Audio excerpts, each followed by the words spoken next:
Je m'étais imaginé la permission d'une manière différente. Il y a 1 an, effectivement, ça avait été tout autre chose. C'est sans doute moi qui ai changé depuis. Entre aujourd'hui et l'année dernière, il y a un abîme. Alors, je ne connaissais pas la guerre. Nous n'avions été que dans des secteurs tranquilles. Aujourd'hui, je remarque que, sans le savoir, je suis déprimé. Je ne me trouve plus ici à mon aise. C'est pour moi un monde étranger. Les uns vous questionnent, les autres ne vous questionnent pas, et on voit qu'ils sont fiers de cette attitude. Souvent, ils disent eux-mêmes du ton de quelqu'un qui comprend les choses, qu'il n'est pas possible de parler de cela, et en même temps, ils affectent un petit air de supériorité. Ce que je préfère, c'est être seul. Alors, personne ne m'ennuie. Car tous reviennent toujours sur les mêmes choses, ça va mal ou ça va bien. L'un trouve ceci et l'autre cela, et toujours ils s'occupent de ceux qui les intéressent personnellement. Autrefois, j'ai sans doute fait comme eux, mais maintenant tout cela est loin de moi. Pour moi, les gens parlent trop. Ils ont des soucis, des buts, des désirs que je ne peux concevoir comme eux. Parfois, je suis assis avec l'un d'eux dans le petit jardin du café et j'essaie de lui expliquer que l'essentiel, en somme, c'est de pouvoir être là, assis tranquillement. Bien sûr, ils comprennent cela, ils le reconnaissent, ils l'admettent, mais chez eux, ce ne sont que des paroles, et voilà la différence. Ils le sentent bien, mais à moitié. L'autre moitié d'eux-mêmes est occupée ailleurs. Ils sont en quelque sorte partagés. Personne ne sent la chose avec tout son être. Je ne peux pas moi-même exprimer clairement ce que je pense. Quand je les vois ainsi dans leur chambre, dans leur bureau, à leurs affaires, cela m'attire irrésistiblement. Je voudrais être comme eux et avec eux et oublier la guerre. Mais en même temps, cela me répugne. Il y a là tant d'étroitesse. Comment cela peut-il remplir une existence? Il faudrait briser les cadres. Comment tout cela peut-il être ainsi, pendant que là-bas les éclats d'obus sifflent au-dessus des entonnoirs et que les fusées montent dans le ciel? Pendant que les blessés sont tirés sur les toiles de tente et que les camarades s'abritent dans les tranchées. Ici, ce sont d'autres créatures, des créatures que je ne comprends pas bien, qu'à la fois j'envie et je méprise. Malgré moi, je suis obligé de penser à Kat et à Albert, à Müller et à Tjaden. Que peuvent-ils faire maintenant? Peut-être sont-ils assis à la cantine ou bien font-ils de la natation? Bientôt, il leur faudra revenir en première ligne. Dans ma chambre, derrière la table, il y a un sofa de cuir brun. Je m'y assieds. Aux murs sont fixées par des punaises de nombreuses images qu'autrefois j'ai découpées dans des revues. Ça et là, des cartes postales et des dessins qui m'ont plu. Dans le coin, un petit poêle de fer. En face, contre le mur, l'étagère où sont mes livres. C'est dans cette chambre que j'ai vécu avant de devenir soldat. Ces livres, je les ai achetés peu à peu avec l'argent que je gagnais en donnant des leçons. Beaucoup sont d'occasion. Tous les classiques, par exemple. Un volume coûtait 1 mark 20 pfennig, relié en toile forte de couleur bleue. Je les ai achetés complets, car j'étais pointilleux. Je n'avais pas confiance dans les éditeurs de morceaux choisis, et je doutais qu'ils aient pris le meilleur. C'est pourquoi je n'achetais que des textes intégraux. Je les ai lus avec un zèle loyal, mais la plupart ne m'enchantaient pas. Je m'attachais d'autant plus aux autres livres, les modernes, qui naturellement aussi étaient beaucoup plus chers. Quelques-uns d'entre eux, je ne les ai pas acquis très honnêtement. Je les ai empruntés et ne les ai pas rendus parce que je ne voulais pas m'en séparer. Un compartiment est rempli de livres de classe. Ils ont été peu ménagés et sont en mauvais état. Des pages ont été déchirées, on comprend pourquoi, et au-dessous sont des cahiers, du papier et des lettres empaquetées, des dessins et des essais. Je tâche de me reporter à ce temps-là. Il est encore dans la chambre, je le sens tout de suite. Les murs l'ont conservé. Mes mains sont posées sur le dossier du sofa. Maintenant, je me mets à mon aise et je relève les jambes. Ainsi, je suis assis confortablement dans le coin, entre les bras du sofa. La petite fenêtre est ouverte, elle montre l'image familière de la rue, avec à l'extrémité les lancements du clocher. Il y a sur la table quelques fleurs, porte-plumes, crayons, un coquillage servant de presse-papier, l'encrier. Ici, rien n'est changé. L'aspect sera le même si j'ai de la chance lorsque la guerre sera finie et que je reviendrai pour toujours. Je m'assoirai de la même façon, regardant ma chambre et attendant. Je suis agité, mais je ne voudrais pas l'être, car il ne le faut pas. Je voudrais, comme autrefois, lorsque je me mettais devant mes livres, éprouver encore cette attraction silencieuse, ce sentiment d'attachement puissant et inexprimable. Je voudrais que le vent des désirs qui montait jadis des dos multicolores de ces livres m'enveloppe de nouveau. Je voudrais qu'il fasse fondre le pesant bloc de plomb inerte qu'il y a en moi quelque part pour réveiller en mon être cette impatience de l'avenir, cette joie ailée que me donnait le monde des pensées. Je voudrais qu'il me rapporte le zèle perdu de ma jeunesse. Je suis assis et j'attends. Je me rappelle que je dois aller voir la mère de Kemmerich. Je pourrais aussi rendre visite à Mittelstedt. Il doit être à la caserne. Je regarde par la fenêtre. Derrière l'image de la rue ensoleillée surgit une colline au ton léger et délavé, et cela se transforme en une claire journée d'automne où je suis assis devant un feu et où, avec Kat et Albert, je mange des pommes de terre cuites à la braise. Mais je ne veux pas penser à cela. J'écarte ce souvenir. Ce que je désire, c'est que la chambre me parle, m'enveloppe et me prenne. Je veux sentir mon intimité avec ce lieu. Je veux écouter sa voix, afin que, quand je retournerai au front, je sache ceci. La guerre s'efface et disparaît lorsqu'arrive le moment du retour. Elle est finie, elle ne nous ronge plus, elle n'a plus sur nous d'autre puissance que celle du dehors. Les dos des livres sont placés l'un à côté de l'autre. Je les connais encore et je me rappelle la façon dont je les ai rangés. Je les implore des yeux. Parlez-moi, accueillez-moi. Reprends-moi, ô vie d'autrefois, toi insouciante et belle, reprends-moi. J'attends. J'attends. Des images passent devant moi. Elles n'ont pas de profondeur, ce ne sont que des ombres et des souvenirs. Rien. Rien. Mon inquiétude augmente. Soudain, un terrible sentiment d'être ici étranger surgit en moi. Je ne peux pas retrouver ma place familière. C'est comme si l'on me repoussait. J'ai beau prier et m'efforcer, rien ne vibre. Je suis assis là, indifférent et triste comme un condamné, et le passé se détourne de moi. En même temps, j'ai peur d'évoquer trop vivement ce passé, parce que je ne sais pas ce qui pourrait arriver. Je suis un soldat, il ne faut pas que je sorte de ce rôle. Je me lève avec lassitude et je regarde par la fenêtre. Puis je prends un des livres et le feuillette pour tâcher d'y lire quelque chose, mais je le laisse et j'en prends un autre. Il y a des passages soulignés, je cherche, je feuillette, je prends d'autres livres. Il y en a déjà tout un tas à côté de moi. D'autres viennent s'y ajouter avec encore plus de hâte.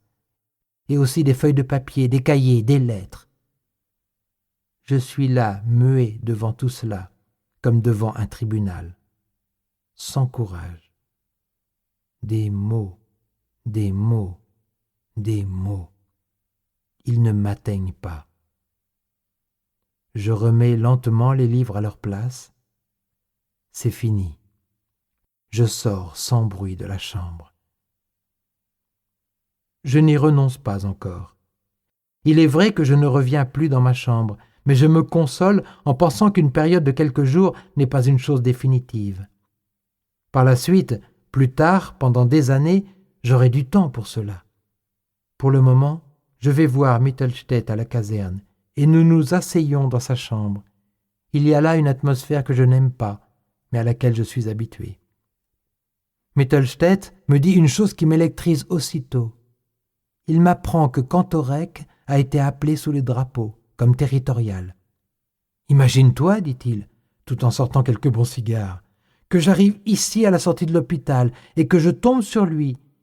Il me tend sa patte et coasse. « Tiens, Mittelstädt, comment donc ça va-t-il » Je le regarde avec de grands yeux et je réponds « Territorial Cantorec, le service c'est le service, et l'agnole c'est l'agnole. Vous devriez savoir cela mieux que quiconque.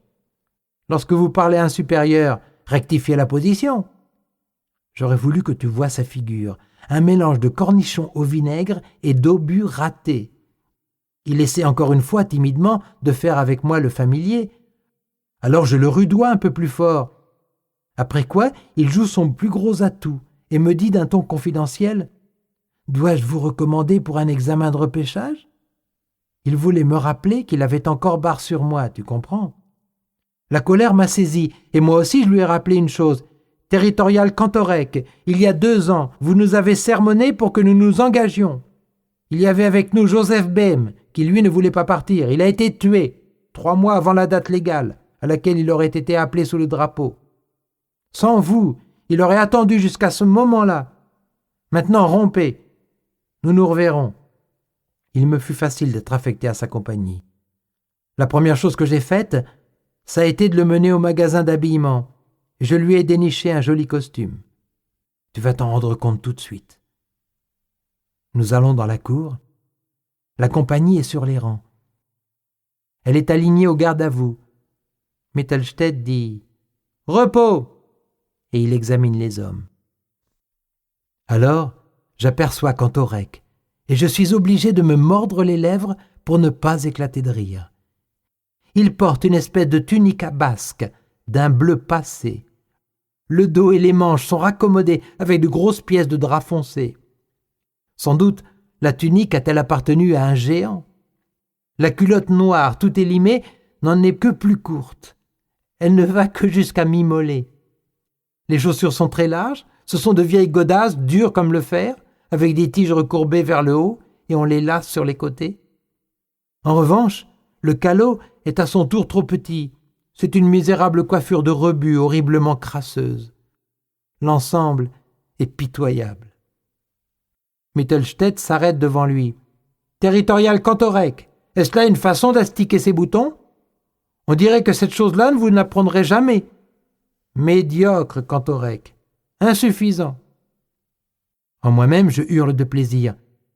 C'est exactement comme ça qu'en classe, Cantorec blâmait Mittelstädt, sur le même ton. Médiocre, Mittelstädt. Insuffisant. Mittelstädt continue sa critique. Voyez donc, Butcher, sa tenue est exemplaire. Vous pouvez lui demander des leçons. J'en crois à peine mes yeux. Butcher est là, lui aussi. Butcher, le concierge de notre gymnase.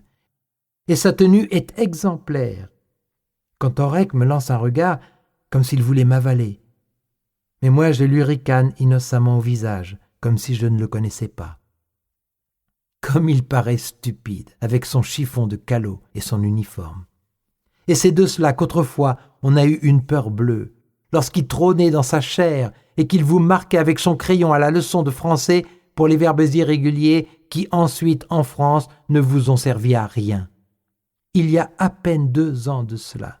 Et maintenant, voici le territorial Cantorec brusquement dépouillé de son prestige, avec des genoux cagneux et des bras comme des anses de marmite, avec des boutons mal astiqués et dans une attitude ridicule, une caricature de soldat. Je ne peux plus accorder cette vision avec celle du professeur menaçant dans sa chair, et je voudrais bien savoir ce que je ferais si jamais ce paltoquet ose encore me poser un jour, à moi, vieux soldat, des questions comme celle-ci. « Boimer, quel est l'imparfait de… » Pour l'instant, Mittelstädt commande quelques exercices de formation en tirailleurs. Il a la bienveillance de désigner Cantorec, chef de groupe. Il y a à cela une raison spéciale.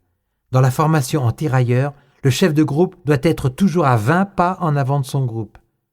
Si donc on commande « demi-tour », la ligne de tirailleurs se borne à tourner sur place, tandis que le chef de groupe, qui se trouve soudain à 20 pas derrière la ligne, doit s'élancer au galop pour se placer réglementairement à 20 pas devant le groupe. Cela fait au total 40 pas à accomplir dardard. Mais à peine est-il à sa place que l'on commande de nouveau « Demi-tour !» Il doit encore, une fois, parcourir au plus vite 40 pas en sens inverse.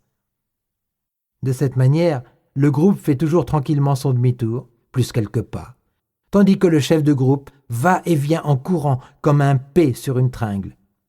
C'est une de ces nombreuses recettes bien connues d'Himmelstoss. Cantorek ne peut pas exiger de Mittelstädt un autre traitement, car il l'a naguère obligé à redoubler sa classe, et Mittelstädt serait bien bête de ne pas profiter de cette occasion avant de revenir au front. Il est possible, après tout, qu'on meure plus content lorsqu'on a rencontré dans la vie militaire une chance pareille. Cependant, Cantorek se précipite de côté et d'autre comme un sanglier effarouché. Au bout de quelque temps, Mittelstädt fait arrêter la chose et commence l'exercice si important du rampement. S'appuyant sur les genoux et les coudes dans l'attitude réglementaire, Cantorek allonge sa magnifique personne sur le sable, tout à côté de nous.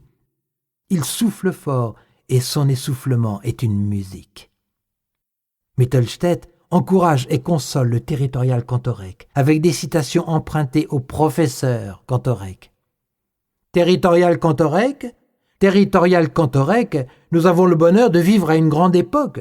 Aussi, nous devons tous nous mettre à son unisson et surmonter ce qu'en elle il peut y avoir d'amer. Cantorek crache un morceau de bois sale qui lui est entré dans la bouche et il sue. Mittelstädt s'incline sur lui en l'adjurant d'une façon pressante. Et il ne faut jamais que de petites choses fassent perdre de vue le grand événement, territorial Cantorek. Je m'étonne que Cantorek n'éclate pas, surtout maintenant, à la leçon de gymnastique, où Mittelstädt le copie merveilleusement en le prenant par son fond de culotte pour le faire grimper à la barre fixe afin que le menton de Cantorek arrive virilement à la hauteur de la barre. Bien entendu, tout en lui prodiguant de sages paroles.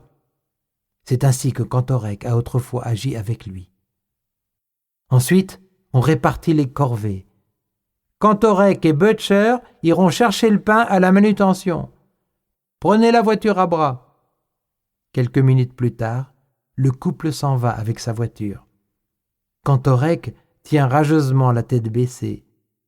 Le concierge, lui, est fier parce que le travail est aisé. La manutention est située à l'autre extrémité de la ville. Les deux hommes doivent donc traverser la ville 2 fois. Ils font cela depuis quelques jours, ricane Mittelstädt. Il y a des gens qui attendent le moment de les voir passer. C'est superbe, dis-je, mais il ne s'est pas encore plaint? Il a essayé. Notre commandant a bougrement ri lorsqu'il a entendu l'histoire. Il ne peut pas sentir le maître d'école. Et puis, je fais la cour à sa fille. Il te nuira, l'examen. Oh, je m'en moque, réplique Mittelstädt tranquillement. Du reste, sa réclamation n'a servi à rien, parce que j'ai pu démontrer que la plupart du temps, il a un service facile. Ne pourrais-tu pas une bonne fois l'étrier sérieusement? Oh, je le trouve trop bête pour cela, répond Mittelstädt, grandiose et magnanime. Qu'est-ce qu'une permission? Un changement qui ensuite rend tout beaucoup plus pénible. Dès maintenant, il faut songer au départ. Ma mère me regarde en silence. Elle compte les jours, je le sais. Chaque matin, elle est triste. Encore une journée de moins, pense-t-elle. Elle a mis mon sac de côté car elle ne veut pas qu'il lui rappelle la fatale nécessité. Les heures passent vite lorsqu'on rumine toutes sortes de pensées. Je me domine et j'accompagne ma sœur. Elle va à l'abattoir chercher quelques livres d'os. C'est une grande faveur d'en recevoir, et dès le matin, les gens font la queue. Plus d'un tombe de défaillance. Nous n'avons pas de chance. Après avoir attendu 3 heures, l'un relayant l'autre, le rassemblement se disperse. Il n'y a plus rien. Heureusement que ma nourriture est assurée. J'en rapporte un peu à ma mère, et ainsi nous avons tous des vivres un peu plus substantiels. Les journées deviennent toujours plus pénibles, et les yeux de ma mère toujours plus chagrins. 4 jours encore. Il faut que j'aille trouver la mère de Kemmerich. On ne peut pas décrire ces choses-là. Cette femme tremblante et sanglotante qui me secoue en me criant « Pourquoi vis-tu, toi, puisqu'il est mort ?» qui m'inonde de ses larmes en disant « Pourquoi donc êtes-vous là, des enfants comme vous ?» qui s'écroule sur un siège et qui pleure « L'as-tu vu? L'as-tu encore vu? Comment est-il mort ?» Je lui dis qu'il a reçu une balle dans le cœur et qu'il est mort aussitôt. Elle me regarde dubitative. « Tu mens. Je sais que ce n'est pas vrai. J'ai senti dans ma chair la difficulté avec laquelle il est mort. J'ai entendu sa voix. J'ai, pendant la nuit, éprouvé son angoisse. Dis-moi la vérité, je veux savoir. Il faut que je sache. » « Non, dis-je. J'étais à côté de lui. Il est mort immédiatement. » Elle me supplie tout bas. « Dis-le-moi, il le faut. Je sais que tu veux me consoler, mais ne vois-tu pas que tu me tortures plus qu'en me disant la vérité ? Je ne peux pas supporter l'incertitude où je suis. Dis-moi comment cela s'est passé, si terrible que cet été. Cela vaudra mieux que ce que je m'imagine autrement. » Je ne lui dirai jamais ce qui s'est passé. Elle me hacherait en morceaux. J'ai pitié d'elle, mais je la trouve aussi un peu bête. Elle devrait pourtant se contenter de ce que je lui dis, puisque Kemmerich n'en sera pas moins mort, qu'elle sache ou non la vérité. Lorsqu'on a vu tant de morts, on ne peut plus bien comprendre tant de douleur pour un seul. Aussi, je lui dis un peu impatient, « Il est mort immédiatement, il n'a rien senti, sa figure était tout à fait paisible. » Elle se tait, puis elle me demande lentement, « Peux-tu le jurer ?»« Oui. »« Sur tout ce qui t'est sacré ?»« Ah, mon Dieu, qu'est-ce qui maintenant est sacré pour moi ?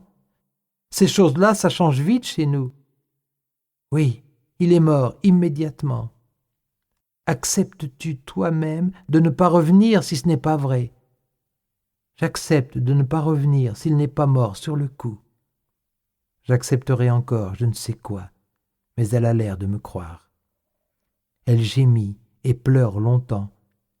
Elle m'oblige à lui raconter ce qui s'est passé et j'invente une histoire à laquelle maintenant moi-même je crois presque. Lorsque je la quitte, elle m'embrasse et me fait cadeau d'un portrait de Kemmerich. Il est là, dans son uniforme de recrue, appuyé contre une table ronde dont les pieds sont faits de branches de bouleau. L'écorce y adhère encore. En arrière-plan est peinte une forêt. Sur la table, il y a une chope de bière. C'est le dernier soir que je passe à la maison. Tout le monde se tait. Je vais au lit de bonne heure. Je saisis les oreillers, je les serre contre moi et j'y enfonce la tête. Qui sait si je coucherai encore dans un lit de plumes ? Il est tard quand ma mère vient dans ma chambre. Elle croit que je dors et en effet je fais semblant. Parler éveillé avec elle m'est trop pénible. Elle reste là, assise, presque jusqu'au matin, bien qu'elle souffre et que parfois son corps ploie. Enfin, je ne peux plus y tenir. Je fais comme si je m'éveillais. « Va dormir, mère, ici tu vas prendre froid. » J'aurai le temps de dormir après. Je me redresse. « Mais je ne vais pas tout de suite au front, mère. Il faut d'abord que je reste 4 semaines au camp de baraquement. De là, peut-être, je reviendrai encore un dimanche. » Elle se tait et me demande tout bas. « As-tu très peur ?»« Non, mère. Je voulais te dire une dernière chose. Fais attention aux femmes. En France, elles sont mauvaises dans ce pays-là. »« Ah, mère, pour toi je suis un enfant. Pourquoi ne puis-je pas poser la tête sur tes genoux et pleurer ? Pourquoi faut-il que toujours je sois le plus calme et le plus énergique ? Je voudrais pourtant une fois, moi aussi, pleurer et être consolé. Je ne suis, en réalité, guère plus qu'un enfant. Dans l'armoire pendent encore mes culottes courtes. Il y a si peu de temps de cela. Pourquoi donc est-ce du passé ? Je dis, aussi tranquillement que je peux, là où nous sommes, mère, il n'y a pas de femmes. Et sois très prudent là-bas, au front, Paul. Ah, mère, mère, que ne pouvons-nous nous embrasser et mourir ? Quels pauvres chiens nous sommes ! Oui, mère, je serai prudent. Je prierai pour toi chaque jour, Paul. Ah, mère, mère, que ne pouvons-nous nous lever et revenir aux années passées, jusqu'à ce que toute cette misère nous ait quittés, revenir au temps où nous étions seuls, tous les deux, mère. Peut-être pourras-tu attraper un poste qui ne soit pas aussi dangereux? Oui, mère, peut-être que je serai occupée à la cuisine, c'est fort possible. Accepte, n'est-ce pas? Quoi que les autres puissent dire. Ne t'inquiète pas de cela, mère. Elle soupire. Son visage est une lueur blanche dans l'obscurité. Maintenant, il faut que tu ailles te coucher, mère. Elle ne répond pas. Je me lève et mets ma couverture sur ses épaules. Elle s'appuie sur mon bras. Elle souffre. Je la transporte dans sa chambre. Je reste encore un instant auprès d'elle. Il faut que tu guérisses, mère, d'ici mon retour. Oui, oui, mon enfant. Ne m'envoyez rien, mère, de ce que vous avez. Là-bas, nous avons assez à manger. Ici, vous pouvez mieux vous en servir. Quelle pauvre créature, c'est là, étendue dans son lit, elle qui m'aime plus que tout au monde. Lorsque je veux m'en aller, elle me dit précipitamment « Je t'ai trouvé encore 2 caleçons. C'est de bonne laine, ils te tiendront chaud. N'oublie pas de les mettre dans ton sac. » Ah, mère, je sais tout ce que ces 2 caleçons t'ont coûté de temps et de peine employés à chercher, à courir et à mendier. Ah, mère, comment concevoir que je sois obligé de te quitter? Qui donc a droit sur moi en dehors de toi? Je suis assis près de toi qui es couché là. Nous avons tant de choses à nous dire, mais nous ne le pourrons jamais. Bonne nuit, mère. Bonne nuit, mon enfant. La chambre est obscure. La respiration de ma mère monte et descend. Entre-temps, la pendule fait tic-tac. Dehors, le vent souffle devant les fenêtres. Les marronniers bruissent. Dans le vestibule, je trébuche contre mon sac qui est là tout près parce que le lendemain, il me faudra partir de très bonne heure. Je mords mes oreillers, mes poings étreignent les baguettes de fer de mon lit. Jamais je n'aurais dû venir en permission. Au front, j'étais indifférent et souvent sans espoir. Je ne pourrai jamais plus retrouver cela. J'étais un soldat et je ne suis plus que souffrance, souffrance à cause de moi, à cause de ma mère, à cause de tout ce qui est si décourageant et si interminable. Je n'aurais jamais dû venir en permission.